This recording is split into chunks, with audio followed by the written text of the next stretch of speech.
Doctor Muhammad Farooq Naeemi Al ബുഖാരിയുടെ മഹബ്ബ tweet എന്ന പേരിൽ കഴിഞ്ഞ 700 ദിവസങ്ങളിലായി നടന്നുകൊണ്ടിരിക്കുന്ന തിരുനബി സല്ലല്ലാഹു അലൈഹി വസല്ലമയുടെ ജീവിതത്തെ സംബന്ധിച്ച്, സന്ദേശങ്ങളെ സംബന്ധിച്ച്, അവിടുത്തെ അനുഭവങ്ങളെ സംബന്ധിച്ച്, കാഴ്ചപ്പാടുകളെ സംബന്ധിച്ചൊക്കെയുള്ള ഹ്രസ്വവും എന്നാൽ പഠനാർഹവുമായ കുറിപ്പുകൾ നിരന്തരം വന്നുകൊണ്ടിരിക്കുകയാണ്. നമ്മുടെ എല്ലാവരുടെയും ഫോണുകളിൽ, ഫേസ്ബുക്കുകളിൽ, മറ്റ് സോഷ്യൽ മീഡിയ ഇടങ്ങളിലൊക്കെ കൂടുതലായി വായിക്കപ്പെടുകയും പുതിയ ചില ചിന്തകൾക്കൊക്കെ കാരണമാവുകയൊക്കെ ചെയ്ത ആ ട്വീറ്റിനെ കുറിച്ചിട്ട് അനുവാചകരായ, വായനക്കാരായ ചിലർ നല്ല അഭിപ്രായങ്ങളും അനുഭവങ്ങളും പങ്കുവച്ചിട്ടുണ്ട്. ഈ ഒരു പശ്ചാത്തലത്തിൽ കേരളത്തിലെ പ്രമുഖരായ 2 എഴുത്തുകാർ, ഗ്രന്ഥകർത്താക്കൾ, മാധ്യമപ്രവർത്തകർ മഹബ്ബ ട്വീറ്റിൻ്റെ അനുഭവവും അതിൻ്റെ ഒരു പശ്ചാത്തലവും മലയാള വായനയെ ഈ ഒരു സോഷ്യൽ മീഡിയ കുറിപ്പ് എങ്ങനെയൊക്കെയാണ് സ്വീകരിച്ചത് എന്നതിനെക്കുറിച്ചിട്ടൊക്കെ സംബന്ധിച്ച ചില സംസാരങ്ങളാണ് നമ്മളോട് ഉദ്ദേശിക്കുന്നത്. ചർച്ചയിലേക്ക് പ്രിയപ്പെട്ട മുഹമ്മദ് അലി കിനാലൂരിനെയും പ്രിയപ്പെട്ട മുസ്തഫ പേറയ്ക്കലിനെയും സ്വാഗതം ചെയ്യുന്നു. തുടങ്ങാമെന്ന് വിചാരിക്കുന്നു. ഒരുപക്ഷെ പ്രവാചകരുടെ ജീവിതത്തെ നിത്യമെന്നോണം വായിക്കുക എന്നുള്ളത് സമീപ കാലത്തൊന്നും നമ്മൾക്ക് അനുഭവമുള്ളൊരു കാര്യമല്ല. നമ്മൾ കേൾക്കുന്നവരാണ്. പ്രവാചകനെക്കുറിച്ച് വായിക്കുന്നതിലേറെ മുസ്ലിം കമ്മ്യൂണിറ്റി കേൾക്കുന്നവരാണ്. അപ്പോൾ ഈ ഒരു കേൾവി എന്ന അനുഭവത്തെ വായനയിലേക്ക് കൊണ്ടുപോയി എന്നുള്ളതാണ് ഈ ഒരു കഴിഞ്ഞ 700 ദിവസം തുടർച്ചയായിട്ട് കുറിപ്പെഴുതുന്നതിലൂടെ സംഭവിച്ച ഒരു കാര്യം. ഈ ഒരു അനുഭവത്തെ സർ എങ്ങനെയാണ് കാണുന്നത്? ഉറപ്പായിട്ടും നമ്മൾ വായിക്കുന്നു എന്ന് പറയുന്നത് അതും വളരെ ഹ്രസ്വമാണത്. എന്നാൽ ഹ്രസ്വമാകുമ്പോൾ തന്നെ വളരെ ആധികാരികവും അതിൻ്റെ പശ്ചാത്തലമൊക്കെ കറക്റ്റായിട്ട് വർണ്ണിച്ചു ആണ് അത് പോകുന്നത്. അപ്പോൾ അത്തരമൊരു എഴുത്തുണ്ടാവുക എന്ന് പറയുന്നത് വളരെ പ്രധാനപ്പെട്ട ഒരു ഇടപെടൽ തന്നെയാണ്. ആളുകൾ പ്രത്യേകിച്ച് നബിത്തങ്ങളെക്കുറിച്ച് വലിയ തോതിലുള്ള തെറ്റിദ്ധരിപ്പിക്കുന്ന കാര്യങ്ങൾ ഇപ്പോഴും വന്നുകൊണ്ടിരിക്കുകയാണല്ലോ. അതിനുള്ള പ്രോജക്റ്റുകൾ തന്നെ വർക്ക് ചെയ്തുകൊണ്ടിരിക്കുകയാണ്. ആ സമയത്താണ് സാമൂഹിക മാധ്യമങ്ങൾ പോലെയുള്ള ഒരു ചൂടേറിയ മാധ്യമത്തിനകത്ത് ഇത്ര ഒരു വലിയൊരു ശ്രമം നടക്കുന്നത്. അത് വലിയൊരു പ്രതിരോധമാണ് ഒരർത്ഥത്തിൽ. അതിൻ്റെ രാഷ്ട്രീയ വായനയിലെ പ്രതിരോധമാണ്. മറ്റൊരർത്ഥത്തിൽ ആളുകളെ എപ്പോഴും നബിത്തങ്ങൾ സല്ലല്ലാഹു അലൈഹി വസല്ലമയെക്കുറിച്ച് ചിന്തിക്കാനും അടുത്ത് അറിയാനുമുള്ള ഒരു പിന്നെ നബി അനുരാഗത്തിൻ്റെ ഓരോ ദിനവും അത് സംഭവിക്കുന്നു എന്നുള്ളതാണ്. മറ്റൊന്ന് നമ്മൾ കാണുന്നത് സാമൂഹിക മാധ്യമങ്ങൾ എന്ന് പറയുന്നത് തർക്കവിതർക്കങ്ങളൊരു ഇടമാണ്. അറിയാലോ, യാതൊരു തരത്തിലുള്ള ആലോചനയില്ലാതെയാണ് മനുഷ്യന്മാർ അവിടെ ഇടപെട്ടുകൊണ്ടിരിക്കുന്നത്. ഒരു തരം കലഹം തന്നെയാണ് അവിടെ നടന്നുകൊണ്ടിരിക്കുന്നത്. അവിടെയാണ് വളരെ ഒരു തരം എല്ലാവരും ഒരു കുളിർക്കാറ്റായി ഇത് സംഭവിച്ചുകൊണ്ടിരിക്കുന്നത്, ആളുകളത് വായിച്ചുകൊണ്ടിരിക്കുന്നത്. അപ്പം തന്നെ ഒരു പീസ്, ആ വായനയിൽ തന്നെ ഒരു സമാധാനത്തിൻ്റെ ഒരു പീസ് അവിടെ നടക്കുന്നുണ്ട്. അത്തരം ഒരു മാധ്യമം തന്നെ അത് തിരഞ്ഞെടുത്തു അതിനു വേണ്ടി എന്നുള്ളത് വളരെ പ്രധാനപ്പെട്ട കാര്യമായിട്ടാണ് എനിക്ക് തോന്നുന്നത്. ഈ ഒരു എഴുത്തിൻ്റെ പശ്ചാത്തലം നമ്മൾക്കൊക്കെ അറിയാവുന്നതാണ്. BJP വക്താവായ നുപൂർ ശർമ്മയുടെ പ്രവാചക നിന്ദക്കെതിരെ പ്രതിഷേധിക്കുക എന്നതിൻ്റെ ഭാഗമായിട്ടാണ് ഈ എഴുത്ത് രൂപപ്പെട്ടിട്ടുള്ളത്. ഇപ്പോൾ പ്രതിഷേധത്തെ എങ്ങനെയാണ് നമ്മൾ സ്വീകരിക്കേണ്ടത്, അവസരമായി കാണേണ്ടത്, ഏതൊക്കെ രൂപത്തിലാണ് ആ ഒരു അവസരത്തെ ഗുണാത്മകമായി പോസിറ്റീവായിട്ട് ഉപയോഗപ്പെടുത്തേണ്ടത് എന്ന ഒരു കാര്യം കൂടി ട്വീറ്റ് എഴുത്തിലൂടെ നടക്കുന്നുണ്ട്. അപ്പോൾ ഈ ഒരു പ്രവാചക നിന്ദയുടെ പശ്ചാത്തലത്തെയും അതിനോടുള്ള ഈ ഒരു പ്രതികരണത്തെയും സർ എങ്ങനെയാണ് കാണുന്നത്? ചരിത്രം എന്ന് പറയുന്നത് യഥാർത്ഥത്തിൽ നമ്മൾക്ക് വായിക്കാനുള്ള ഒരു കേവലം വായനോപാധി മാത്രമല്ല. അതിനപ്പുറത്ത് ചരിത്രം നമ്മെ വർത്തമാനത്തിൽ നിന്ന് മുന്നോട്ട് പോകാൻ പ്രേരിപ്പിക്കുന്ന ഒരു വലിയ ഇന്ധനവും കൂടിയാണ്. പ്രത്യേകിച്ച് പ്രവാചകരുടെ ചരിത്രം എന്ന് പറയുന്നത് അത് കേവലം ഒരു വ്യക്തിയുടെ ചരിത്രമല്ല, മറിച്ച് വലിയൊരു കമ്മ്യൂണിറ്റിയുടെ, വലിയൊരു കാലഘട്ടത്തിൻ്റെ, ലോകാവസാനം വരെയും സംഭവിക്കാനിരിക്കുന്ന അനേകം സന്ദർഭങ്ങളുടെയൊക്കെ ചരിത്രമായിട്ട് നമുക്ക് പ്രവാചകരുടെ ചരിത്രത്തെ വായിക്കാൻ കഴിയും. അങ്ങനെ ആ ചരിത്രത്തെ നമ്മൾ വർത്തമാനത്തിലേക്ക് കൊണ്ടുവരുന്നു. ഈ വർത്തമാനത്തിൽ നിന്നുകൊണ്ട് നമ്മൾ ചരിത്രം വായിക്കുന്ന സമയത്ത് നമ്മൾ ജീവിക്കുന്ന കാലത്തിൻ്റെ പ്രതിസന്ധികളെ കൂടി നമ്മൾ മുന്നിൽ കാണുന്നുണ്ട്. അതുകൊണ്ട് നമ്മൾ ചരിത്രത്തിലേക്ക് പിന്തിരിഞ്ഞു നിന്നുകൊണ്ട് കൂടിയാണ് പുതിയ കാലത്ത് സംബോധന ചെയ്യുന്നത്. നമ്മുടെ രാജ്യ സാഹചര്യം, ലോക സാഹചര്യം, ലോകത്ത് ശക്തിപ്പെട്ടു വരുന്ന ഇസ്ലാമോഫോബിയ, അതിൻ്റെ മറുഭാഗത്ത് തന്നെ ഇസ്ലാമിനെ സ്വീകരിക്കാൻ കൂടുതൽ ആളുകൾ സന്നദ്ധമാകുന്നു. ഇസ്ലാമോഫോബിയയുടെ തന്നെ ഭാഗമായിട്ട് പ്രവാചകരെ ടാർഗറ്റ് ചെയ്തുകൊണ്ടുള്ള പ്രചാരണങ്ങൾ നടക്കുന്നു, പ്രവാചകരുടെ വിവാഹങ്ങളെ പ്രശ്നവൽക്കരിക്കുന്നു. ഇങ്ങനെ പലതരത്തിലുള്ള കാര്യങ്ങൾ നടന്നുകൊണ്ടിരിക്കുന്നുണ്ട്. അക്കാലത്ത് ഒരു മുസ്ലിം സമുദായത്തിനകത്ത് നിന്നുണ്ടാകേണ്ടുന്ന പ്രതികരണം എന്താകണം എന്നതിൻ്റെ ഒരു രൂപമാണ് യഥാർത്ഥത്തിൽ ഫാറൂഖ് നഈമി ഉസ്താദിൻ്റെ ഈ മഹബ്ബ ട്വീറ്റുകൾ. നമ്മുടെ പ്രതികരണം എങ്ങനെ ആവണം? പ്രതികരിക്കാൻ പല മാർഗങ്ങളുണ്ട്. നമുക്ക് എളുപ്പത്തിൽ ചെയ്യാൻ കഴിയുന്ന കാര്യം വൈകാരികമാവുക എന്നുള്ളതാണ്. ഈ സന്ദർഭങ്ങളിൽ വൈകാരികമാവുകയാണോ വേണ്ടത്, സൃഷ്ടിപരമായി സർഗാത്മകമായി പ്രതികരിക്കുകയാണോ വേണ്ടത് എന്നൊരു ചോദ്യമുണ്ട്. ഈ വൈകാരികത എന്ന് പറയുന്ന വേഗം ഉൽപ്പാദിപ്പിക്കപ്പെടുന്ന ഒരു സംഗതി കൂടിയാണ്. പ്രത്യേകിച്ച് പ്രവാചകരുമായി ബന്ധപ്പെട്ട ഒരു വിഷയം വരുമ്പോൾ അത് നമ്മളെ സംബന്ധിച്ചിടത്തോളം, വിശ്വാസികളെ സംബന്ധിച്ചിടത്തോളം വലിയ വേദനയുണ്ടാക്കുന്ന കാര്യവും കൂടിയാണ്. അത്തരം സന്ദർഭങ്ങളെ നമ്മൾ എങ്ങനെയാണ് കൈകാര്യം ചെയ്യേണ്ടത്? ചില ആളുകൾ പറയുന്നത് അതേപോലെ തന്നെ മറുപക്ഷത്തുള്ള അവരുടെ പുണ്യപുരുഷന്മാരായി കണക്കാക്കപ്പെടുന്ന ആളുകളെ നമ്മൾ ആക്ഷേപിക്കണം എന്ന് പറയുന്നു. വേറെ ചില ആളുകളെ അവരെ കായികമായി പ്രതിരോധിക്കണം, അത്തരം ആളുകളെ ഇല്ലാതാക്കണം എന്ന് പറയുന്നു. പക്ഷേ ഇതൊന്നല്ലല്ലോ ഒരു മതത്തിനകത്ത് സംഭവിക്കേണ്ടത്.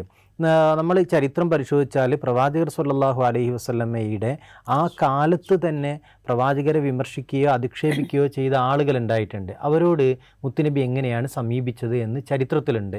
അവരെ നിശേഷം ഇല്ലാതാക്കാനുള്ള ശ്രമമല്ല നടത്തിയത്, മറിച്ച് അവരെ കൂടി ഉൾക്കൊള്ളുന്ന ഒരു കമ്മ്യൂണിറ്റിയായി ഇസ്ലാമിനെ വികസിപ്പിക്കുന്നു, മുസ്ലിങ്ങളെ വികസിപ്പിക്കുന്നു. അവർ പിൽക്കാലത്ത് തെറ്റുതിരുത്തി വരാൻ കഴിയുന്ന വിധത്തിലുള്ള ഒരു അന്തരീക്ഷം ഇവിടെ രൂപപ്പെടുത്തി വെക്കുന്നു. അത് പ്രവാചകർ സല്ലല്ലാഹു അലൈഹി വസല്ലം ചെയ്ത വളരെ സർഗാത്മകവും സൃഷ്ടിപരവുമായ ഒരു പ്രതികരണമാണ്. ആ പ്രതികരണം തന്നെയാണ് ഇക്കാലത്ത് നമുക്ക് നിർവഹിക്കാനുള്ളത്. അതിനപ്പുറത്തേക്ക് ഏതെങ്കിലും തരത്തിലുള്ള വൈകാരികമായ പ്രതികരണങ്ങൾ ആത്യന്തികമായി ശക്തിപ്പെടുത്തുക ആരെയായിരിക്കും എന്ന് ആലോചിച്ച് നോക്കിയാൽ മതി. അത് ലോകാടിസ്ഥാനത്തിൽ ഇസ്ലാമോഫോബിയ ഒരു വ്യവസായമായി കൊണ്ട് നടക്കുന്ന, പ്രവാചകരെ അപഹസിക്കുക, മുസ്ലിങ്ങളുടെ പല തീർത്ഥാടന കേന്ദ്രങ്ങളെ അപഹസിക്കുക, ഇതൊക്കെ ഒരു തൊഴിലാക്കിയും വ്യവസായമാക്കിയും കൊണ്ട് നടക്കുന്ന ആളുകളെ സഹായിക്കുകയും ചെയ്യും. ഇപ്പോൾ ഫാറൂഖ് നഈമി ഉസ്താദ് ചെയ്തിട്ടുള്ളത് നുപൂർ ശർമ്മയുടെ നബി നിന്ദക്കെതിരായ ഒരു പ്രതികരണം എന്ന രീതിയിൽ ആരംഭിച്ചതാണ് എങ്കിൽ പോലും പ്രവാചകരാരാണ് എന്ന് മനസ്സിലാക്കി കൊടുക്കുകയാണ് ചെയ്യുന്നത്. ഇസ്ലാമിക സമൂഹം എങ്ങനെയാണ് പടർന്നു പന്തലിച്ചത് എന്ന് ചരിത്രത്തെയും പ്രവാചകരെയും തന്നെ മുൻനിർത്തി വിശദീകരിക്കുകയാണ് ചെയ്തത്. പ്രവാചകർ ആളുകളുടെ മനസ്സുകളെ സംസ്കരിച്ചതിനെ കുറിച്ചുള്ള ഒരു വാഗ്മയ ചിത്രം അവതരിപ്പിക്കുന്നുണ്ട്. ഈ അർത്ഥത്തിൽ നമ്മുടെ കാലത്ത് ഉചിതമായ ഏറ്റവും സൃഷ്ടിപരമായ ഒരു പ്രതികരണമാണ് നുപൂർ ശർമ്മ ഉൾപ്പെടെയുള്ള ആളുകളോട് ഫാറൂഖ് നഈമി ഉസ്താദ് മഹബ്ബ ട്വീറ്റിലൂടെ നടത്തിയിട്ടുള്ളത്. കിനാലൂർ സൂചിപ്പിച്ചതുപോലെ ഇതൊരു വലിയൊരു ആഗോള പ്രതിഭാസത്തിൻ്റെ ഒക്കെ ഭാഗമായിട്ട് ലോകത്തിൻ്റെ പല തലങ്ങളിലും പല ഇടങ്ങളിലും ഈ സംഭവം നടക്കുന്നുണ്ട്. പ്രവാചക ദിനം എന്നുള്ളൊരു സംഭവം. ഇപ്പോൾ നേരത്തെ നമ്മൾക്ക് കുറേ അനുഭവങ്ങളുണ്ട്, ഷാർലി എബ്ദോയുടെ അനുഭവങ്ങളുണ്ട്, കേരളത്തിൽ തന്നെ കൈവെട്ടിനാസ്പദമായ സംഭവങ്ങൾ ഉണ്ടായിട്ടുണ്ട്. അപ്പോൾ ഈ ഒരു പ്രവാചക നിന്ദയുടെ രാഷ്ട്രീയം കുറേ കൂടി പ്രസക്തമാണെന്നാണ് മനസ്സിലാകുന്നത്. അതിനെ സർ എങ്ങനെയാണ് കാണുന്നത്? അല്ല, വളരെ രസകരമായൊരു കാര്യം, അർത്ഥവത്തായൊരു കാര്യം. ഈ നുപൂർ ശർമ്മയുടെ വിഷയം വന്നപ്പോൾ എൻ്റെ അടുത്തൊരു സുഹൃത്ത് എന്നോട് പറഞ്ഞത്, ഞാനിതിനെ പ്രതിരോധിക്കുന്നത് സ്വലാത്ത് വർദ്ധിപ്പിച്ചുകൊണ്ടാണ് എന്നാണ് പറഞ്ഞത്. അതിമനോഹരമായിട്ട് എനിക്ക് തോന്നുന്നത്, ഞാൻ ആലോചിക്കാത്തൊരു കാര്യമായിട്ട് എനിക്ക് തോന്നി. ഇത് നിലവിൽ നമ്മൾ ചൊല്ലിക്കൊണ്ടിരിക്കുന്ന സ്വലാത്തിനേക്കാൾ ഏറെ അതിനുവേണ്ടി ബോധപൂർവ്വം ഞാനത് ചെയ്യുന്നു എന്ന് പറയുന്നത്, അതാണ് യഥാർത്ഥത്തിൽ ഒരു വിശ്വാസിയുടെ ആവിഷ്കാരം എന്ന് പറയുന്നത്. അതാണ് കറക്റ്റായിട്ടുള്ള സംഗതി. ഇപ്പം നബിത്തങ്ങളെ നബി നിന്ദ എന്നൊരു പദം നമ്മുടെ ഈ ചർച്ചയ്ക്കകത്ത് തന്നെ നമ്മൾ ഉന്നയിച്ചു എന്ന് തോന്നുന്നു. സത്യത്തിൽ ആ വാക്ക് ഉപയോഗിക്കാൻ പാടില്ലാത്തതാണ്. കാരണം നബിത്തങ്ങളുടെ വ്യക്തിത്വത്തെ നിങ്ങൾക്ക് നിന്ദിക്കാനേ സാധ്യമല്ല. അതിനേക്കാൾ വിരുദ്ധം എന്ന് വേണേൽ, പ്രവാചക വിരുദ്ധം എന്ന് വേണമെങ്കിൽ പറയാം, പ്രവാചകനെതിരായ എന്ന് വേണമെങ്കിൽ പറയാം എന്നെനിക്ക് തോന്നുന്നു. അപ്പോൾ അത്രക്കും ഉന്നതമായ വ്യക്തിത്വമായി ഇന്നും നിലനിൽക്കുന്നു. ഇപ്പോഴും ചർച്ചകളിൽ അത് തന്നെയാണ് നിൽക്കുന്നത്. നബിതങ്ങളുടെ ജീവിതം പൂർണ്ണമായി ഡോക്യുമെൻ്റഡ് ആണ്, മുഴുവൻ ചരിത്രരേഖയാണ്. അതിനകത്ത് ഒന്നുപോലും അത്രയും ആധികാരികമാണ്. അതിനകത്ത് ആർബിട്രറിയായി ഒന്നുമില്ല, എഴുതി ചേർത്തതൊന്നുമില്ല. ഇപ്പം ഹദീസുകൾ തന്നെ ദുർബലമായതിനെ മാറ്റി നിർത്തി തന്നെയാണ് നമ്മൾ ചെയ്യുന്നത്. അതിൻ്റെ ഏറ്റവും ശരിയായത് മാത്രമാണ് എടുക്കുന്നത്. യഥാർത്ഥത്തിൽ ഈ വിമർശങ്ങൾ ഉണ്ടാകുന്നത്, ഈ ആക്ഷേപങ്ങൾ ഉണ്ടാകുന്നത്, അത് അത്രയ്ക്കും ആധികാരികമായി നമ്മുടെ മുന്നിൽ ഉള്ളതുകൊണ്ട് തന്നെയാണ് ഈ വിമർശനങ്ങൾ ഉണ്ടാകുന്നത്. അതുകൊണ്ട് ഈ നബി വിമർശനങ്ങളെ, നബി വിരുദ്ധ സംഗതികളെ സംയമനത്തോടെ തന്നെ കാണാൻ വിശ്വാസിക്ക് സാധിക്കും. അതാരും പറഞ്ഞു കൊടുക്കേണ്ട കാര്യമില്ല. കാരണം അത് ഇന്നുണ്ടായിട്ടുള്ള ഒന്നല്ല.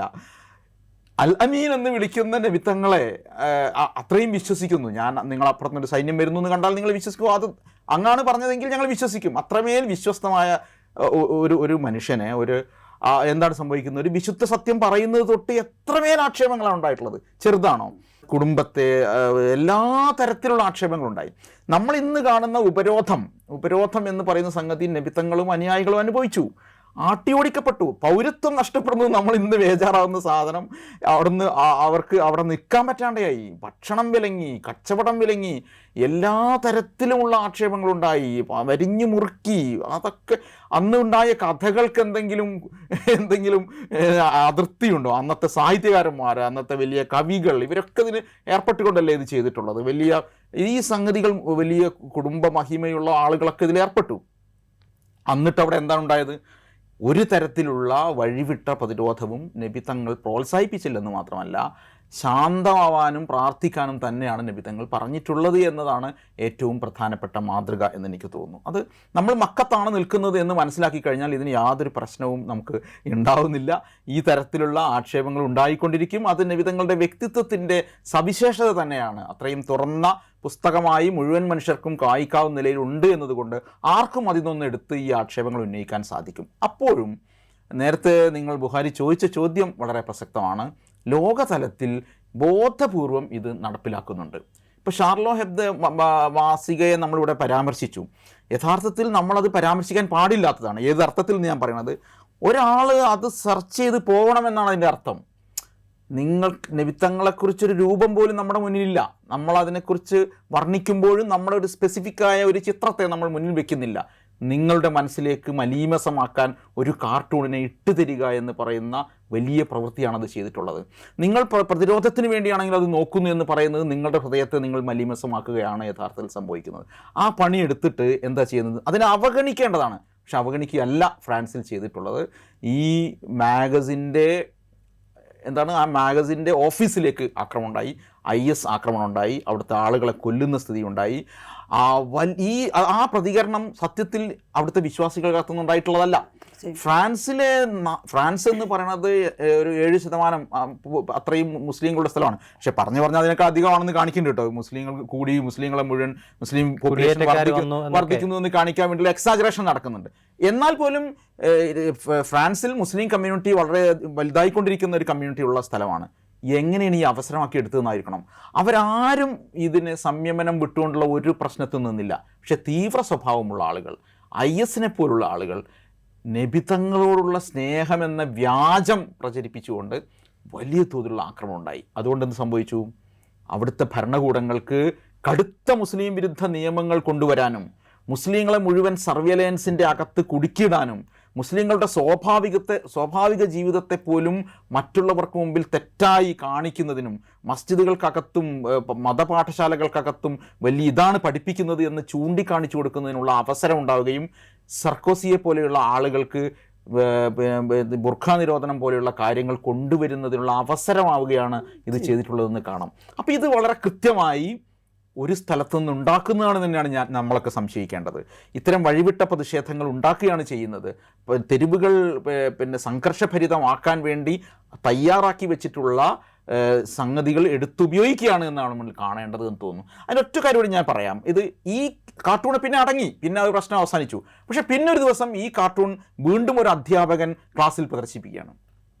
അതാണ് ഇതിൻ്റെ മുറിവുണങ്ങുമ്പോൾ വീണ്ടും അതിൽ മുറിവുണ്ടാക്കുകയാണ്. അപ്പോൾ അധ്യാപകൻ അത് ക്ലാസ്സിൽ പ്രദർശിപ്പിക്കുന്നു, രക്ഷിതാക്കൾ ചോദ്യം ചെയ്യുന്നു, അടുത്ത സംഘർഷത്തിന് കാരണമാകുന്നു.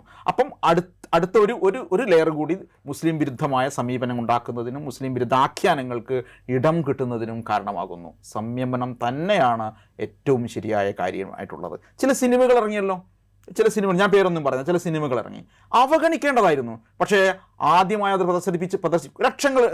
ലക്ഷക്കണക്കിന് ഡോളർ പിരിച്ച് ക്രൗഡ് ഫണ്ട് നടത്തി വളരെ സംഘടിതമായാണ് ആ സിനിമകൾ എടുത്തിട്ടുള്ളത്. പാശ്ചാത്യ നാടുകളിൽ എടുത്ത സിനിമകൾ ഒരാൾ കാണാൻ പോയില്ല. ആളുകളില്ലാതെ ഒടുങ്ങിപ്പോകുമായിരുന്നൊരു സാധനമായിരുന്നു അത്. ഈ പറഞ്ഞ വഴിവിട്ട പ്രതിഷേധം ഉണ്ടായി, പാകിസ്ഥാനിലടക്കം പ്രതിഷേധം ഉണ്ടായി, എല്ലാ രാജ്യങ്ങളിലും പ്രതിഷേധം ഉണ്ടായി. അപ്പോഴെന്തായി? ആ സിനിമ കൂടുതൽ ആളുകൾ കാണുന്നതിന് കാരണമായി, കൂടുതൽ ചർച്ചകൾക്ക് കാരണമായി. അപ്പോൾ സംയമനം ഒരു കാലഹരണപ്പെട്ട പദമല്ല. സംയമനവും ശാന്തതയും യഥാർത്ഥ നബി സ്നേഹത്തിൻ്റെ അടിസ്ഥാനപരമായ സംഗതിയാണ്. അത് എടുക്കുക തന്നെയാണ് നമ്മൾ ചെയ്യേണ്ടത്. ആഗോളതലത്തിലെ ഈ പ്രോജക്റ്റുകൾക്ക് വഴിവെച്ചു കൊടുക്കാൻ ശ്രമിക്കുന്നവർ യഥാർത്ഥത്തിൽ ആ പ്രോജക്റ്റുകളുടെ ഭാഗമാണ് എന്ന് തന്നെയാണ് ഞാൻ കാണുന്നത്. അപ്പോൾ അതിൽ മാഷേ നമ്മൾ ഈ പ്രവാചകർക്കെതിരായ വിമർശങ്ങൾ പരിശോധിക്കുമ്പോൾ 2 തരത്തിലുണ്ട്. ഒന്ന് അറിവില്ലായ്മ കൊണ്ട്, അവർക്ക് പഠിക്കാൻ അവസരങ്ങളില്ല, അവർ മറ്റ് പല സ്ഥലങ്ങളിൽ നിന്നും കേട്ടിട്ടുള്ള വാർപ്പ് രൂപം വെച്ച് കേട്ട് ഇസ്ലാമിനെ വിലയിരുത്തുന്നു, പ്രവാചകരെ വിലയിരുത്തുന്നു, അങ്ങനെ അധിക്ഷേപിക്കുന്നു. അവർ പിൽക്കാലത്ത് പഠിക്കുകയും ഇസ്ലാമിനെ അറിയുകയും പ്രവാചകരെ പഠിക്കുകയും ഇസ്ലാമിലേക്ക് കടന്നു വരികയൊക്കെ ചെയ്യുന്ന അനുഭവങ്ങൾ ഒരു ഭാഗത്തുണ്ട്. ഇനി മറുവശം എന്താണെന്ന് ചോദിച്ചാൽ, ഇസ്ലാം ഈ ആധുനിക ജീവിതത്തിന് ചേർന്ന ഒരു പ്രത്യയശാസ്ത്രമല്ല, അതൊരു കാടൻ സംസ്കൃതിയാണ് എന്ന് വരുത്തി തീർക്കുകയും ഇസ്ലാമിനെയും മുസ്ലിങ്ങളെയും ടാർഗറ്റ് ചെയ്യാനുള്ള ഏറ്റവും നല്ല മാർഗം പ്രവാചകരെ ടാർഗറ്റ് ചെയ്യലാണ് എന്ന് മനസ്സിലാക്കിയിട്ട് അങ്ങനെ അറ്റാക്ക് ചെയ്യുകയും വിമർശങ്ങൾ ഉന്നയിക്കുകയും ചെയ്യുന്നത് പ്രകോപിപ്പിക്കാൻ വേണ്ടി. ഇത് രണ്ടാമത്തത് രാഷ്ട്രീയമാണ്, പക്കാ രാഷ്ട്രീയമാണ്. ആ രാഷ്ട്രീയമാണ് നമ്മൾ യഥാർത്ഥത്തിൽ തിരിച്ചറിയേണ്ടത്. ആ രാഷ്ട്രീയത്തിന്റെ ഗുണഭോക്താക്കൾ ആരാണ് എന്ന് കൂടി നമ്മൾ അറിയേണ്ടതുണ്ട്. അതെ, ഇതില് പിന്നെ നമ്മൾ ഈ ഇത്തരം പ്രകോപനപരമായ വിമർശങ്ങൾ അധിക്ഷേപങ്ങളും കൊണ്ടുവരുന്നു. ചില ആളുകൾ അതിനോട് പ്രതികരിക്കുന്നു, പ്രകോപനപരമായി തീരുന്നു. പിന്നീട് അതെങ്ങനെയെല്ലാമാണ് വായിക്കപ്പെടുകയും ഏതെല്ലാം തരത്തിലാണ് പ്രചരിപ്പിക്കപ്പെടുക എന്ന് ആലോചിക്കേണ്ടതുണ്ട്. ഇതിന് നമ്മൾ നേരത്തെ മാഷ് സൂചിപ്പിച്ച പോലെ ക്രൗഡ് ഫണ്ടിങ് ഉൾപ്പെടെയുള്ള കാര്യങ്ങൾ, ഭരണകൂടങ്ങളുടെ തന്നെ പിന്തുണ, പല സ്ഥലങ്ങളിലും തീവ്ര ക്രിസ്ത്യൻ ഗ്രൂപ്പുകളുടെ പിന്തുണ. ഇപ്പോൾ IPB എന്നെ പ്രസിദ്ധീകരിച്ച ഇസ്ലാമോഫോബിക് ഇൻഡസ്ട്രി എന്ന് പറയുന്ന പുസ്തകത്തിൽ വിശദമായി ഇതേക്കുറിച്ച് പറയുന്നുണ്ട്. എങ്ങനെയാണ് ഈ ഇത്തരം സിനിമകൾ ഉണ്ടാവുന്നത്, രചനകൾ ഉണ്ടാവുന്നത്, ആരാണ് ഫണ്ട് ചെയ്യുന്നത്, ആരാണ് അതിൻ്റെ ഗുണഭോക്താക്കളായി തീരുന്നത് എന്നതിനെ കുറിച്ചുണ്ട്. നമ്മൾ ഇതിൻ്റെ രാഷ്ട്രീയം ചർച്ച ചെയ്യാതിരുന്നിട്ട് കാര്യമല്ല. ഈ രാഷ്ട്രീയമാണ് യഥാർത്ഥത്തിൽ ഇന്ത്യയിലേക്ക് വരുന്ന സമയത്ത് സംഘപരിവാറിൻ്റെ ചില ഹാൻഡിലുകൾ വരെ ഉപയോഗിക്കുന്നത്. അതിന് ഒരു വിമർശം ഉന്നയിക്കുക മാത്രമല്ല അവരുടെ ലക്ഷ്യം. ആ വിമർശത്തിൽ നിന്നുണ്ടായി വരുന്ന വിവാദങ്ങൾ, അതിനെ തുടർന്നുണ്ടാകുന്ന പ്രകോപനങ്ങൾ, ആ പ്രകോപനങ്ങളിൽ നിന്നുണ്ടാകുന്ന രാഷ്ട്രീയ നേട്ടങ്ങൾ, അധികാര ആരോഹണങ്ങൾ, ഇതെല്ലാം കണ്ടിട്ടാണ് ഇത്തരം വിമർശങ്ങൾ ഉന്നയിക്കുന്നത്. അതിന് പോയി തലവെച്ച് കൊടുക്കണം എന്നതാണ് ഈ സാമാന്യ മുസ്ലിം ജനത്തിൻ്റെ മുന്നിലുള്ള ഏറ്റവും പ്രധാനപ്പെട്ട കാര്യം. കേരളത്തിലെ മുസ്ലിം പണ്ഡിതന്മാർ ഉൾപ്പെടെ ഈ വിഷയത്തിലെടുത്ത നിലപാട് നമ്മൾക്ക് പല കാലങ്ങളിൽ പരിശോധിച്ചാൽ ഇത് മനസ്സിലാക്കാൻ കഴിയും. ദൗർബല്യം ഇത്. അപ്പോൾ അതാണ് നിങ്ങൾ ഉണ്ടായിരുന്നു കഴിഞ്ഞാൽ ബുഹാരി, അപ്പോൾ അത് ദൗർബല്യമാണ്. നിങ്ങൾ അല്ലേ, നിങ്ങൾ പ്രതികരിച്ചില്ല, നിങ്ങൾ ക്ഷമാപണ മനസ്സാണ്.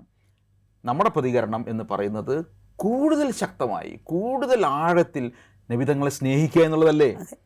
അത് ആത്മവിശ്വാസം നമുക്ക് പറയാൻ പറ്റണ്ടേ? അല്ല, ഇത്തരം അവസരങ്ങളെ നമ്മൾ എങ്ങനെയാണ് പോസിറ്റീവായി എടുക്കുക എന്നുള്ളതിന്റെ ഒരു ഉദാഹരണമാണ് ഈ മഹബ ടീറ്റ്. അതാണ് മഹബ ടീറ്റ്. നമ്മളിപ്പോൾ ഈ ചർച്ച ചെയ്യാൻ വേണ്ടി മഹബ ടീറ്റിനെ നമ്മൾ എടുക്കുന്നതിന്റെ കാര്യം തന്നെ അതാണല്ലോ. അവിടെ എന്താ ചെയ്തത്? സ്നേഹപ്രകടനമാണ് നടത്തുന്നത്. അപ്പോൾ പുറമേ നിന്നൊരു മനുഷ്യൻ കാണുമ്പോൾ നോക്കൂ, ഇവരെന്താണ് ചെയ്യുന്നത്?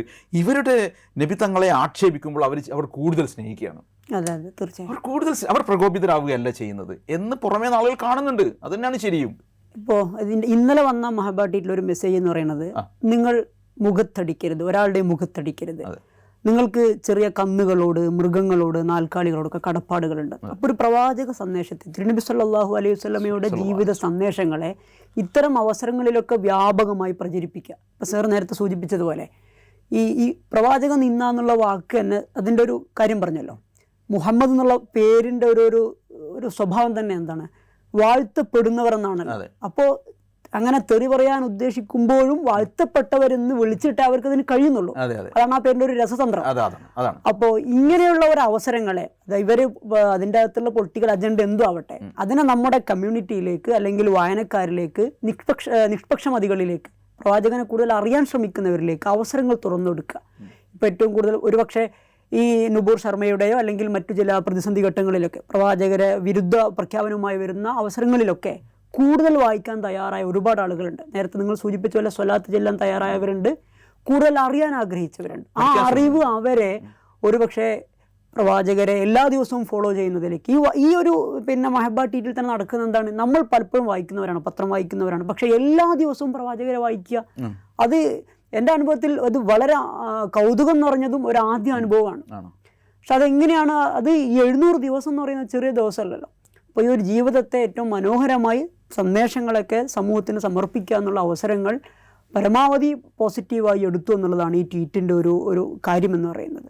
അപ്പം അത്തരം ചില കൂടുതൽ വായനകളെയും വായനക്കാരെയും ഉണ്ടാക്കുക. ഇതൊരു ദിവസം വന്നില്ല എങ്കിൽ വൈകിപ്പോയാൽ ഇന്ന് വന്നില്ലല്ലോ, എന്തുകൊണ്ട് വരുന്നില്ല എന്ന് വിളിച്ച് അന്വേഷിക്കുന്നവർ വരെയുണ്ട്. അപ്പോൾ ഇതൊരു സ്വാധീനം ഉണ്ടാക്കിയ ഒരു കാര്യമാണ്, സംഗതിയാണെന്നാണ് മനസ്സിലാക്കുന്നത്.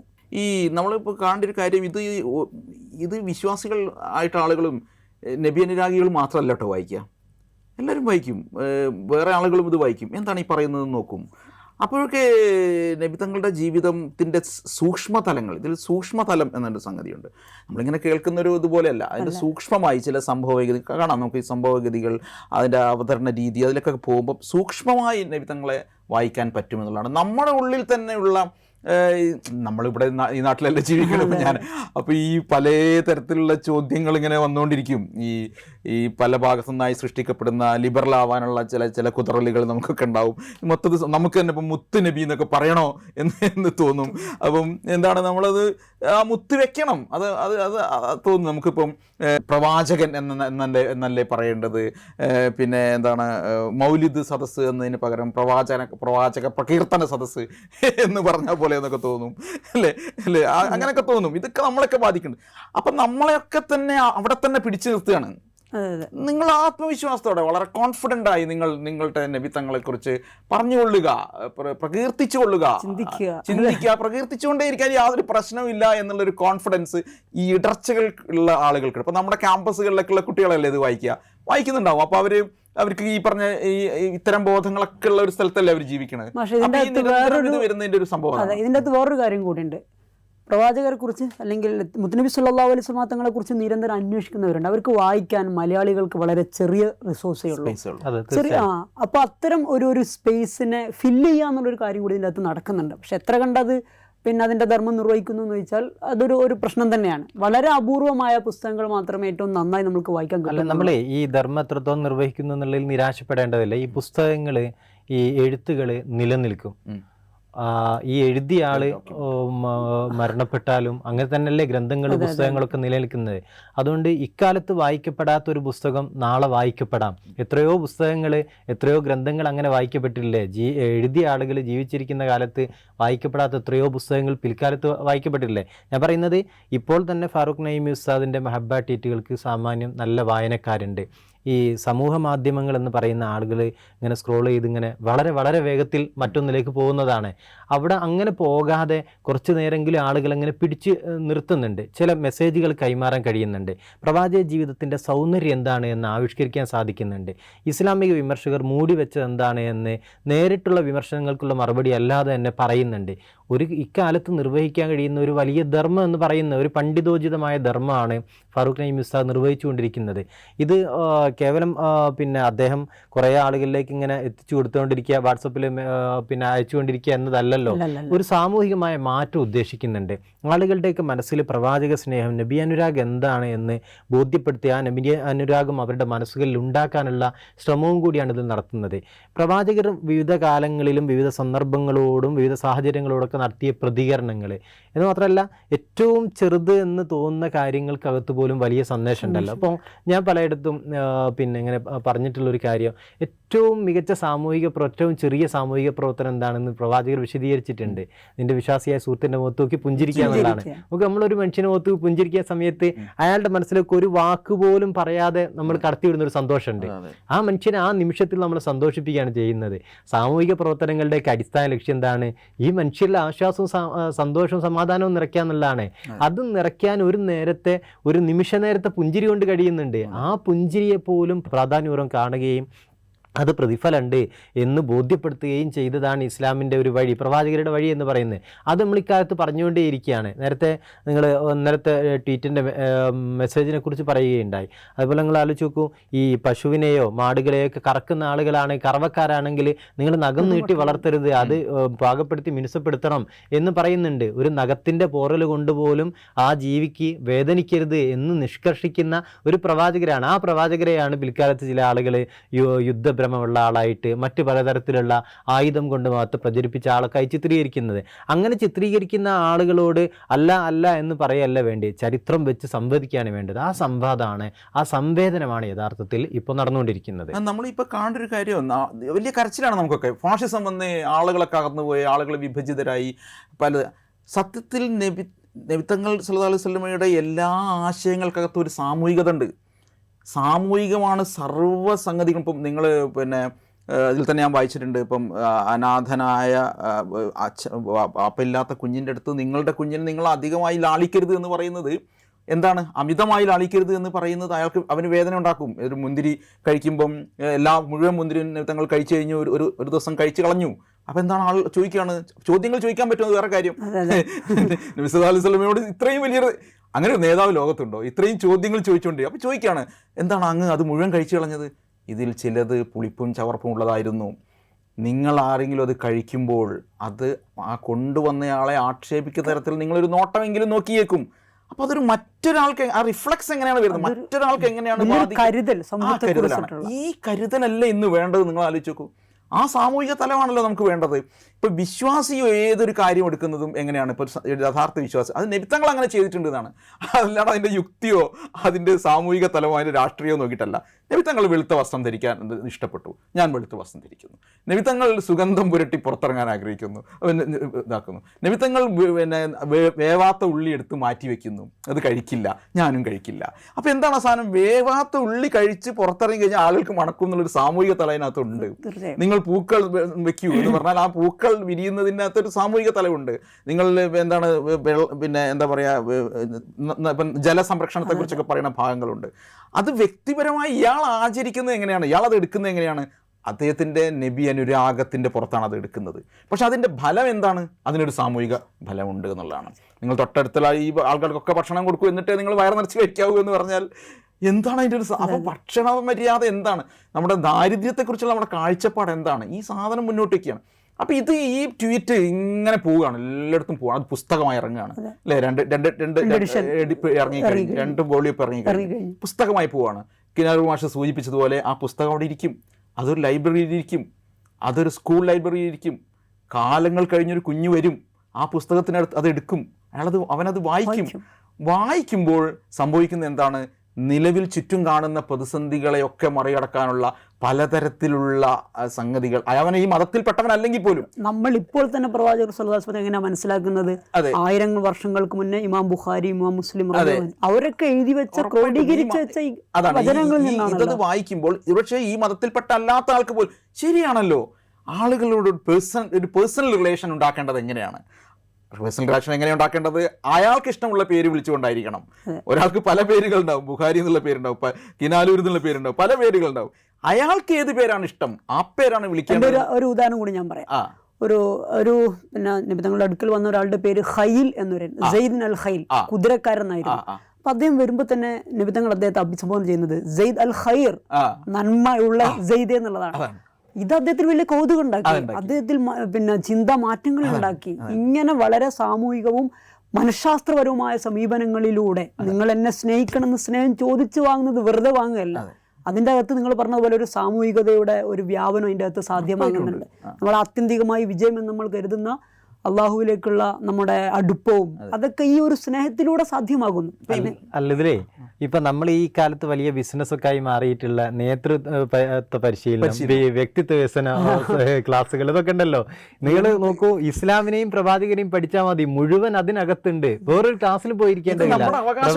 അതെ, പ്രവാചകരെ കുറിച്ചുള്ള ഈ ട്വീറ്റുകൾ വായിച്ചാൽ മതി, പ്രവാചകരെ കുറിച്ചുള്ള നബിതങ്ങളെ കുറിച്ചുള്ള പുസ്തകങ്ങൾ വായിച്ചാൽ മതി. അതിനകത്തുണ്ട് ഈ പറയുന്ന എല്ലാ മികവുകളും തികവുകളും അതിനകത്തുണ്ട്. അതിൽ കൂട്ടിച്ചേർക്കാൻ പോലും ഒന്നും ഇല്ലാത്ത വിധത്തിൽ ഇപ്പൊ അത് ഈ പറഞ്ഞതുപോലെ വലിയ തോതിൽ പണം സമ്പാദിക്കാനൊക്കെ കഴിയുന്ന ഒരു മേഖല. ബിസിനസ്സിന് പറയുമ്പോൾ തന്നെ നിങ്ങൾ അരി വിൽക്കണം എന്നേ പറയുന്നുള്ളൂ, അതിന്റെ അകത്ത് നനഞ്ഞ അരി മറച്ചു വെക്കരുതെന്ന് പറയുന്നില്ല പുതിയ ബിസിനസ് ട്രെൻഡിൽ. പക്ഷെ അത് പറയുന്നുണ്ട്. നിങ്ങൾ ഈ പലപ്പോഴും ഈ ബിസിനസ് ഒക്കെ പഠിപ്പിക്കുന്നത് കുറച്ചുകൂടി ക്രൗര്യത്തോടെ നിങ്ങൾ ലാഭം ഉണ്ടാക്കാൻ, അവിടെയാണ് നിങ്ങൾക്ക് എങ്ങനെ ബിസിനസ് ചെയ്യാം. അധ്യാപകൻ, ഞാൻ എപ്പോഴും ആലോചിക്കുന്ന കാര്യമാണ് അധ്യാപനത്തെ കുറിച്ച്. എത്ര സിമ്പിളായിട്ടാണ് നബി സല്ലല്ലാഹു അലൈഹി വസല്ലം അധ്യാപനം നടത്തുന്നത്. എത്ര സിമ്പിളായിട്ടുള്ള ഉദാഹരണങ്ങൾ ഈ ട്വീറ്റിൽ തന്നെ പലപ്പോഴും ഞാൻ വായിച്ചിട്ടുണ്ട്. പിന്നെ നിങ്ങൾ നിസ്കരിക്കുന്നതിൻ്റെ ഉദാഹരണം തൊട്ടടുത്തുള്ള പുഴയിലിറങ്ങി 5 നേരം കുളിക്കുന്നത് പോലെയാണ് എന്ന് പറഞ്ഞാൽ, അപ്പം വാദി എന്ന് പറഞ്ഞാൽ വലിയൊരു നമ്മൾ ആ ഒഴുക്ക നമുക്ക് കിട്ടും, ഒരു ഒഴുകുന്ന ആ ഒരു ഫീലാണ് നമുക്ക് കിട്ടുന്നത്. അവിടെ ഇറങ്ങി കുളിക്കുക, ഒരു കുളിരുണ്ട് അതിനകത്ത്. ഇത്രയും സിമ്പിളാണ് ഉദാഹരണം എന്ന് പറഞ്ഞാൽ. അതുപോലെ ചോദ്യങ്ങളെ നേരിടുന്നത്, ആളുകൾക്ക് പാർട്ടിസിപ്പേറ്ററി ടീച്ചിങ്, ഇതൊക്കെ ഇതിനകത്ത് കാണാം. അപ്പോൾ ഒരു അധ്യാപകൻ നോക്കുകയാണ്, ഈ ട്വീറ്റ് വായിക്കുകയാണ്, ശരിയാണല്ലോ, ഇതിലെനിക്കുള്ളതുണ്ടല്ലോ, അപ്പോൾ അങ്ങനെയാണ് ആളുകളെ കൊണ്ടുവരുന്നത്. ഇനി പൊളിറ്റിക്സ് നമ്മൾ എടുക്കുകയാണെങ്കിലോ, നമ്മൾ വലിയ അപകർഷതാബോധത്തിൽ അകപ്പെടുത്തുകയാണ് പുതിയ കാലത്തെ പൊളിറ്റിക്സ് നമ്മളെ. അപ്പോഴാണ് നമുക്ക് ഇതിനൊക്കെ മാതൃകകളുണ്ട്, നേരത്തെ ഉണ്ട്. മക്കത്ത് ജീവിച്ചതിൻ്റെ മാതൃകയുണ്ട്, അവിടെ കാണിച്ച ക്ഷമയുടെ മാതൃകയുണ്ട്, അവിടെ കാണിച്ച പ്രാർത്ഥനയുടെ മാതൃകയുണ്ട്. എന്നിട്ട് ചെന്ന് മദീനത്ത് ഒരു രാഷ്ട്രം ഉണ്ടാക്കിയതിന് ശേഷമുള്ള മാതൃകയും ഉണ്ട്. വേറെയുണ്ട്. അതെ, അതെ, രണ്ടും വേറെ വേറെ സംഘർഷമായ ചരിത്രാനുഭവങ്ങളുണ്ട്, ഉണ്ട്, അതിന് അതിജയിച്ച ഉദാഹരണങ്ങളുണ്ട്. അതെ, നമ്മൾ ചർച്ച ചെയ്യുന്ന സമയത്തെ ഇത്തരം സന്ദർഭങ്ങളോട് ചില തീവ്ര സ്വഭാവമുള്ള ഗ്രൂപ്പുകൾ നടത്തിയ പ്രതികരണങ്ങൾ കൂടി നമ്മൾ ഈ ചർച്ചയിലേക്ക് കൊണ്ടുവരേണ്ടത്. അതെന്താണെന്ന് ചോദിച്ചാൽ, ഇസ്ലാമിൽ ബദർ സംഭവിച്ചിട്ടില്ല, നിങ്ങൾ ഈ പറയുന്നത് പോലെ ഈ ക്ഷമയുടെയും കീഴടങ്ങലിന്റെയും ഒക്കെ ഒരു മതമാണോ ഇസ്ലാം, നിങ്ങൾ എന്തിനാ അത്ര ക്ഷമാപണത്തോടുകൂടി സംസാരിക്കുന്നത് എന്ന് ഈ സൗമനസ്യത്തോട് പ്രതികരിക്കുന്ന, സർഗാത്മകമായി പ്രതികരിക്കുന്ന മനുഷ്യരെ പ്രകോപിപ്പിക്കുന്ന ഗ്രൂപ്പുകൾ കേരളത്തിൽ പോലും ഉണ്ടായിട്ടുണ്ട്. നമുക്ക് പ്രത്യേകിച്ച് പേരൊന്നും പറയേണ്ടതില്ലല്ലോ. പക്ഷെ നോക്കൂ, അവര് ഈ പ്രകോപനത്തിൻ്റെയൊക്കെ ബാക്കി ഫലം എന്താണെന്നുള്ളത് അവർ പറയുന്നതേ ഇല്ല. ഈ പ്രകോപനങ്ങൾ അനന്തരം എന്ത് ഉണ്ടാക്കുന്നു എന്നുള്ളത്, അതിൻ്റെ ശേഷിപ്പ് എന്താണ് എന്ന് ഇവരാരും പറയുന്നില്ല. അങ്ങനെ പ്രകോപിപ്പിച്ചെടുത്ത് ഇസ്ലാം വളരുകയാണോ ചെയ്തത്, മുസ്ലിം സമൂഹത്തിന് പൊതുവിൽ ക്ഷീണം ഉണ്ടാവുകയാണോ ചെയ്തത്? ഇനി അതല്ല, പ്രവാചകരുടെ കാലത്തെയും ഇപ്പോഴത്തെയൊക്കെ മാതൃകകൾ വെച്ചിട്ട് ക്ഷമാപൂർവവും സൃഷ്ടിപരമായി അതിനെ നേരിട്ടപ്പോൾ ഇസ്ലാമിന് വലിയ മുന്നേറ്റം സാധ്യമായിട്ടുണ്ട്. അങ്ങനെ വളർന്നു വന്ന ഒരു ചരിത്രം ഇപ്പോഴും നോക്കൂ. ഇസ്ലാമിനെയൊക്കെ വിമർശിച്ച് സിനിമ എടുത്ത ആളുകൾ, ലേഖനം എഴുതിയ ആളുകൾ, പ്രവാചകരെ അധിക്ഷേപിച്ച ആളുകൾ പതിയെ ഇസ്ലാമിനെ പഠിക്കാൻ തയ്യാറാകുന്നു. പഠിക്കാൻ തയ്യാറാകുമ്പോൾ എത്ര സൗന്ദര്യമുള്ള മതമാണ്, എത്ര മനുഷ്യോന്മുഖമാണ്, പരിസ്ഥിതിയോട് എത്ര കരുതലുണ്ട്, സഹജീവികളോട് എത്ര കരുതലുണ്ട്, ഭൂമിയിലുള്ള സകല ചരാചരങ്ങൾക്കും നിലനിൽക്കാനുള്ള അവകാശമുണ്ട് എന്ന് പറയുന്ന ഒരു മതത്തെയും പ്രവാചകർ അവർ ഇഷ്ടപ്പെടാൻ തുടങ്ങിയാണ്. ഈ അർത്ഥത്തിൽ നമ്മൾ ഈ ഇത്തരം കാർട്ടൂണുകൾ ഉണ്ടാകുന്ന സമയത്ത്, സിനിമകൾ ഉണ്ടാകുന്ന സമയത്ത് എടുക്ക് വാള് കൊടുക്ക് അടി എന്ന് പറയുന്ന ആ ശൈലിയാണോ വേണ്ടത്, ആ ശൈലിയെ പ്രോത്സാഹിപ്പിക്കുകയാണോ വേണ്ടത് എന്നൊരു ചർച്ച കൂടി ഇതിന്റെ ഭാഗമായിട്ട് നടക്കേണ്ടതുണ്ട്. അല്ല, ഇതിലിപ്പോൾ ഇപ്പോൾ ജില്ലൻ പോസ്റ്റിലൊക്കെ അവർ തന്നെ വിലയിരുത്തിയിട്ടുള്ളത് കാര്യമായ മുസ്ലിം സമൂഹം ഇതിനെ കാര്യമായി പ്രകോപിതരായില്ല എന്നാണ്. ചില ആളുകൾ മാത്രമേ അതിൽ വന്നുള്ളൂ. അപ്പോൾ ഇത് നടന്നുകൊണ്ടിരിക്കുമ്പം ഏറ്റവും ശരിയായ രൂപത്തിൽ നബിത്തങ്ങളെക്കുറിച്ച് പറയുകയും അത് ആത്മവിശ്വാസത്തോടെ പറയുകയും ചെയ്യുക എന്നുള്ളതാണ്. മാത്രമല്ല, ആളുകൾക്ക് ആത്മവിശ്വാസം കൊടുക്കേണ്ടതുണ്ട് എന്ന്. ഇപ്പോൾ ബുഹാരി ഉസ്താദൊക്കെ ചെയ്യുന്ന അതാണ്, സത്യത്തിൽ നബി ഉസ്താദൊക്കെ ചെയ്യുന്ന അതാണ്. ആളുകൾക്ക് ആത്മവിശ്വാസം കൊടുക്കണം. ഈ പുസ്തകങ്ങളൊക്കെ പരമാവധി നമ്മൾ പ്രചരിപ്പിക്കണം, ആളുകൾക്ക് ഇത് കൊടുക്കണം. അല്ലെങ്കിൽ എന്താ പറയുക, നിരാശരായി പോകും. ഈ നിരാശ ബാധിച്ച മനുഷ്യന് എന്താണ് പ്രവർത്തിക്കുക എന്ന് പറയാൻ പറ്റില്ല. ഭയം നിങ്ങൾ ദാരിദ്ര്യത്തിൽ നിന്നും ഭയത്തിൽ നിന്നും മോചിപ്പിക്കണമേ എന്നാണല്ലോ. ആ ഭയം ശരിക്കും നമ്മളെ കീഴടക്കാൻ പാടില്ലാത്തതാണ്. നിങ്ങൾ കോൺഫിഡൻ്റായി നിൽക്കണം. ആ കോൺഫിഡൻസ് ഈ ചരിത്ര സന്ധികളിൽ ഉടനീളം ഉണ്ട്. തങ്ങൾ യുദ്ധം ചെയ്യുന്നതിനേക്കാൾ കൂടുതൽ അത്ര തന്നെയും സന്ധികൾ പഠിക്കൂ. സന്ധികൾ പഠിച്ച് അല്ല, ഈ നമ്മൾ ഈ യുദ്ധം എന്നുള്ള വാക്ക് പ്രയോഗിക്കാവോ എന്നുള്ള കാര്യത്തിൽ പോലും എനിക്ക് അഭിപ്രായത്തിൽ ചരിത്രം പരിശോധിച്ചാൽ ശരിക്കും പ്രതിരോധ സമരങ്ങളാണ് നടക്കുന്നത്. എന്ന് പറഞ്ഞാൽ ഒരു സമൂഹത്തെ കീഴ്പ്പെടുത്തുകയോ ആ രാജ്യം കീഴടക്കുകയോ ചെയ്യാൻ വേണ്ടിയിട്ട് നടന്ന ഒരു ഏകപക്ഷീയ ആക്രമണമേ അല്ല. അവസാന ഘട്ടത്തിൽ മറ്റെല്ലാ വഴികൾ അടയുന്ന ഘട്ടത്തിൽ മാത്രം പ്രതിരോധം തീർക്കുകയാണ് ചെയ്യുന്നത്. നമ്മൾ ഈ യുദ്ധം എന്ന് പറയുന്നിടത്ത് ഇപ്പോൾ യുക്രൈനിൽ യുദ്ധം നടക്കുന്നുണ്ട്, അങ്ങനെ കഴിഞ്ഞ കാലങ്ങളിൽ പലയിടത്തും യുദ്ധം നടന്നിട്ടുണ്ട്. യുദ്ധം എന്ന വാക്ക് പോലും ഈ ബദറിനോടോ ഉഹുദിനോടോ ചേർത്ത് പറയാൻ കഴിയില്ല എന്നുകൂടി ചില പഠനങ്ങൾ ആ മേഖലയിൽ വന്നിട്ടുണ്ട്. ബദറിനെ കുറിച്ചൊക്കെ പറയുമ്പോൾ എന്നെ പോലത്തെ വളരെ പാമരനായ ആൾക്ക് പോലും അറിയാവുന്ന കാര്യമാണ്. ഇതിനെക്കുറിച്ചൊന്ന് ആഴത്തിൽ പഠിക്കാഞ്ഞിട്ട് പോലും ഇപ്പം ശ്രമിച്ചുകൊണ്ടിരിക്കുന്ന ആളെന്ന നിലയ്ക്ക് എനിക്ക് പറയാൻ പറ്റും. ആത്മശക്തിയല്ലേ ശരിക്കും അവിടെ വിജയിച്ചിട്ടുള്ളത്, അല്ലേ? മനുഷ്യന്റെ വിശ്വാസമാണ് അവിടെ വിജയിച്ചിട്ടുള്ളത്, ആയുധം അല്ലല്ലോ. അത് ഇത്ര സിമ്പിളായ കാര്യമാണ്. അത്രയും സിമ്പിളായ ഒരു കാര്യത്തെ പോലും ഈ നിങ്ങൾ ബദർ ചൂണ്ടിക്കാണിച്ചുകൊണ്ട് പറയുമ്പം ഉറപ്പായിട്ടും ഇത്തരം ട്വീറ്റുകൾ ഉണ്ടാവണം. ഇത് വ്യക്തത മനുഷ്യന് വരുത്തി കൊടുക്കണം. എന്താണ് ഇസ്ലാമിൻ്റെ രാഷ്ട്രസങ്കല്പം, എന്താണ് ഇസ്ലാമിൻ്റെ ഏറ്റുമുട്ടലുമായി ബന്ധപ്പെട്ട സങ്കല്പം, എന്താണ് ആയുധങ്ങൾ, എങ്ങനെയാണ് പ്രതിരോധം, ഇതിനെക്കുറിച്ചൊക്കെ ജനത്തിന് മനസ്സിലായിട്ടില്ലെങ്കിൽ ഈ തെറ്റിദ്ധരിപ്പിക്കലുകൾ വളരെയധികം കൂടുകയും തെറ്റിദ്ധരിക്കപ്പെട്ട ഒരു സമൂഹം പുറത്തു നിൽക്കുകയും അവർ ഇസ്ലാമിനെ ചൂണ്ടിക്കൊണ്ട് ഇപ്പോൾ ഈ തെരഞ്ഞെടുപ്പിലൊക്കെ കണ്ടില്ലേ എത്ര മുസ്ലിം വിദ്വേഷം വിതറിക്കൊണ്ടേയിരിക്കുന്നതിൻ്റെ ലക്ഷ്യം എന്താണ്? അത് വളരെ രാഷ്ട്രീയമായ ആളുകളെ വിഭജിക്കാൻ വേണ്ടി തന്നെയാണ് അത് ചെയ്തുകൊണ്ടിരിക്കുന്നത്. സൂചിപ്പിച്ചത് അത് തന്നെയാണ്. ഈ മഹബാറ്റിന്റെ ഒരു ധർമ്മം എന്ന് പറയുന്നത് ഇസ്ലാമിനെ കുറിച്ചിട്ട്, തിരുനബി സല്ലല്ലാഹു അലൈഹി വസല്ലമയുടെ ജീവിതത്തെ കുറിച്ചിട്ട്, സന്ദേശങ്ങളെ കുറിച്ചിട്ട് കൂടുതൽ ജനങ്ങളിലേക്ക് കാര്യങ്ങൾ എത്തിച്ചു കൊടുക്കുക, കൂടുതൽ സൗന്ദര്യത്തോടു കൂടി എന്നൊന്നും നിലനിൽക്കുന്ന ഒരു ഒരു സങ്കേതം ഉപയോഗിച്ചുകൊണ്ട് അതിനെ പ്രചരിപ്പിക്കുക ഈ രൂപത്തിലാണ്. കോൺഫിഡൻ്റ് ആക്കുക, ആളുകളെ കോൺഫിഡൻ്റ് ആക്കിയിട്ട് അവരുടെ ചരിത്രത്തെക്കുറിച്ചൊക്കെ നല്ല ബോധമുള്ളവർ. നമ്മൾ നേരത്തെ പറഞ്ഞതിൻ്റെ ഒരു തുടർച്ച ഞാൻ പറയുകയാണ്. ഇപ്പോൾ ഫലസ്തീനിൽ ഈ ഇസ്രായേലിൻ്റെ അധിനിവേശം ഏകപക്ഷീയമായ ആക്രമണം നടന്നുകൊണ്ടിരിക്കുകയാണ്. 35,000-ലേറെ ആളുകൾ കൊല്ലപ്പെട്ടു. അതിൽ പകുതിയോ അതിലധികമോ കുട്ടികളുണ്ട് എന്നാണ് കണക്കുകളിൽ നിന്ന് വ്യക്തമാകുന്നത്. കുട്ടികളെ കൊല്ലുക എന്ന് പറയുന്നതിനോളം കൈരാതമായ മറ്റൊരു സംഗതി നമുക്ക് ചൂണ്ടിക്കാണിക്കാൻ കഴിയില്ല.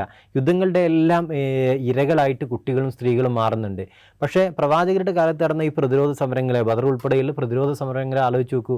ആ സമരമുഖത്തേക്ക് പോകുന്ന ആളുകളോട് നിങ്ങൾ കുട്ടികളെ ഉപദ്രവിക്കരുത്, വൃദ്ധരെ ഉപദ്രവിക്കരുത്, അനാവശ്യമായി മരങ്ങൾ വെട്ടിമാറ്റരുത്, ജലം മലിനപ്പെടുത്തരുത്, സ്ത്രീകളോട് അപമര്യാദയായി പെരുമാറരുത്, ഇങ്ങനെ ഒരു സമരമുഖത്ത് പോലും പാലിക്കേണ്ട അന്തസ്സിനെയും പിന്നെ അവിടെ പാലിക്കേണ്ട അച്ചടക്കത്തെയും കുറിച്ച് ഇങ്ങനെ പറഞ്ഞൊരു നേതാവ് ഉണ്ടാവുക ചരിത്രത്തിൽ? ഇങ്ങനെ നമുക്ക് ഒരാളെ ഉദാഹരിക്കാൻ കഴിയില്ലല്ലോ. ഇത്തരം കുറെ അനുഭവങ്ങളെ പറയുക എന്നുള്ളത് തന്നെയാണല്ലോ ഈ ട്വീറ്റിന്റെ ധർമ്മം എന്ന് പറയുന്നത്. അല്ല, നമ്മൾ ഏറ്റെടുക്കുക, ഇതിനെ കൂടുതൽ ജനങ്ങളിലേക്ക് എത്തിക്കുക, യുദ്ധവെറിയുടെ കാലത്ത് സമാധാനത്തിന്റെ മതം പറയുക എന്നുള്ളതാണ്. വിദ്വേഷത്തിന്റെ സമയത്ത് ആത്മവിശ്വാസത്തെ കുറിച്ച് സംസാരിക്കുക, ഭയം പ്രചരിപ്പിക്കാൻ ശ്രമിക്കുമ്പോൾ ഞങ്ങൾ പ്രതീക്ഷയെ കുറിച്ച് സംസാരിക്കുക, വഴിയില്ലായ്മയെ കുറിച്ച് സംസാരിക്കുമ്പോൾ വഴിയെക്കുറിച്ച് സംസാരിക്കുക. അത് തന്നെയാണ് ചെയ്യേണ്ടത്. നമ്മളിപ്പോൾ ഇന്നിവിടെ ഇരുന്ന് സംസാരിക്കുന്നതിൻ്റെയും സംഗതി എന്താ, നമ്മളിപ്പോൾ നിമിത്തങ്ങളെ കുറിച്ച് ഇത്രയും പറഞ്ഞു, അതിനകത്ത് നമുക്കൊരു ആനന്ദം ഉണ്ടാവുന്നുണ്ട് അല്ലേ? നമ്മൾ ഇതിനകത്ത് അനുവാചകനൊന്നും കിട്ടിയില്ലെങ്കിൽ പോലും നമ്മൾ ഈ പ്രോസസ്സിലൂടെ കടന്നു പോകുമ്പോൾ നമുക്കൊരു ആനന്ദം അതിനകത്ത്. നമ്മൾ ഇന്ത്യൻ സാഹചര്യത്തിൽ കൂടി ഇത് പരിശോധിക്കേണ്ടതുണ്ട്. നമ്മുടെ രാജ്യത്ത് പലതരം പ്രശ്നങ്ങൾ ഉണ്ടാകുമ്പോൾ ആകെ തീർന്നു, ഇനി മുസ്ലിങ്ങൾക്ക് മുന്നോട്ടൊരു പോക്കില്ല എന്ന് ആളുകൾ നിരാശപ്പെടുന്ന ഒരു കാലം കൂടിയാണ്. ചരിത്രത്തിലുടനീളം ഈ എതിർപ്പുകൾ മറ്റ് പല രൂപത്തിലുണ്ടായിട്ടുണ്ട്. ഭരണകൂടത്തിന്റെ ഭാഗത്തു നിന്നുണ്ടായിട്ടുണ്ട്, ചില ഗ്രൂപ്പുകളുടെ ഭാഗത്തു നിന്നുണ്ടായിട്ടുണ്ട്, അടിച്ചമർത്തലുണ്ടായിട്ടുണ്ട്. ഇതൊക്കെ അതിജീവിച്ചിട്ടാണ് മുസ്ലിം സമുദായം ഈ 2024 വന്ന് നിൽക്കുന്നത്. നമ്മൾ ഇന്ന് ചർച്ച ചെയ്യുന്ന പൗരത്വ നിഷേധത്തിന്റെ ചില പ്രാഗ് രൂപങ്ങളൊക്കെ ചരിത്രത്തിൽ കാണാൻ കഴിയും. അതിനൊക്കെ അതിജീവിച്ചാണ് നമ്മളിപ്പോൾ നിൽക്കുന്നത്. ഈ കാലവും നമ്മൾ കടന്നു പോകും. ഈ ഇരുട്ട് നമ്മൾ മുറിച്ച് കടക്കുന്ന തന്നെയാണ് ആത്യന്തികമായി ഇസ്ലാമിക ചരിത്രവും പ്രവാചകരുടെ ചരിത്രവും നമ്മളെ പഠിപ്പിക്കുന്നത്. അത് പറയാൻ ശ്രമിക്കുന്നു എന്ന ഒരു പ്രാധാന്യം തീർച്ചയായും മഹബ ട്വീറ്റുകൾക്ക് അതിനൊരു രാഷ്ട്രീയ സ്വഭാവവും കൂടി നൽകുന്നുണ്ട്. നമ്മൾ ഇതോടുകൂടി ക്ലോസ് ചെയ്യാമെന്ന് വിചാരിക്കുന്നത്. അപ്പോൾ പുസ്തകത്തിൻ്റെ മഹബ ട്വീറ്റിൻ്റെ പശ്ചാത്തലം, അത് ഇനി നൽകാൻ പോകുന്ന സന്ദേശങ്ങൾ, അത് വരും തലമുറക്ക് അത് ഉപകാരപ്പെടുന്ന രൂപം, ഈ രൂപത്തിലൊക്കെ നമ്മുടെ ചർച്ച കടന്നുപോയിട്ടുണ്ടെന്നാണ് വിചാരിക്കുന്നത്. ചർച്ചയിൽ പങ്കെടുത്ത കിനാലൂർ സർ, മുസ്തഫ സർ, രണ്ടുപേർക്കും സന്തോഷങ്ങൾ.